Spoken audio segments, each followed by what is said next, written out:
ஹாய்மா, இதை பாருங்கடா, தக்காளி சாதம் சொல்லித்தரேன். நீங்கள் பண்ணுற தக்காளி சாதம் வேறு மாதிரி இருக்கும், இங்கே நான் பண்ணுற தக்காளி சாதம் வேறு மாதிரி இருக்கும். ரொம்ப சிம்பிள். சாதம் அடிச்சுக்கோங்க, தக்காளி பொடிசாக நறுக்கிக்கோங்க, எண்ணெய் வச்சு கடுகு, உளுத்தம்பருப்பு, கருவேப்பிலை, பச்சை மிளகா பொடிசாக நறுக்கி போட்டுருங்க, பெருங்காயத்தூள் போட்டுருங்க, மஞ்சத்தூள் போட்டுருங்க.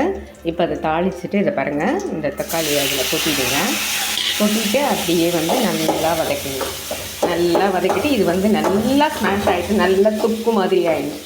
அதுக்கப்புறமா அந்த சாதத்தை போட்டு அதில் கலந்துடணும். ஓகே, லைக் பண்ணுங்கள், ஷேர் பண்ணுங்கள், சப்ஸ்கிரைப் பண்ணுங்கள். ரொம்ப சிம்பிளாக முடிஞ்சிடும் வேலை.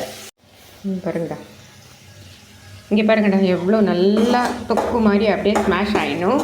நீங்கள் பண்ணி மசாலா போட்டு எல்லாமே இஞ்சி பூண்டு பேஸ்ட் அதெல்லாம் போட்டு பண்ணுறது வேறு மாதிரியாக இருக்கும். இது சாப்பிட்டு பாருங்கள், இது வேறு மாதிரி டேஸ்ட்டாக இருக்கும். ஆனால் சூப்பராக இருக்கும், நல்லாயிருக்கும். நல்லா இந்த மாதிரி ஸ்மாஷ் ஆகிடும். ஓகேவா? இதை ஃபேன் கீழே ஆற வச்சுட்டு அதுக்கப்புறமா நம்ம ரைஸ் அதில் போடணும். எப்போவுமே சொல்கிற மாதிரி தான், மத்தியானம் நம்ம சாப்பிடும்போது ஸ்மெல் வந்துடாது.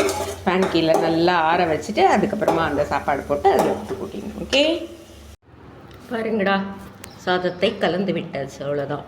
ஓகேவா? சால்ட்டு போட்டுக்கணும் நம்ம தொக்கு பண்ணும்போதே. ஓகேவா? அவ்வளோதான். ரொம்ப சிம்பிள், சீக்கிரமாக பண்ணிடலாம். புதுசாக கற்றுக்கிறவங்களுக்கு ரொம்ப சுலபம். ஓகே, லைக் பண்ணுங்கள், ஷேர் பண்ணுங்கள், சப்ஸ்கிரைப் பண்ணுங்கள்.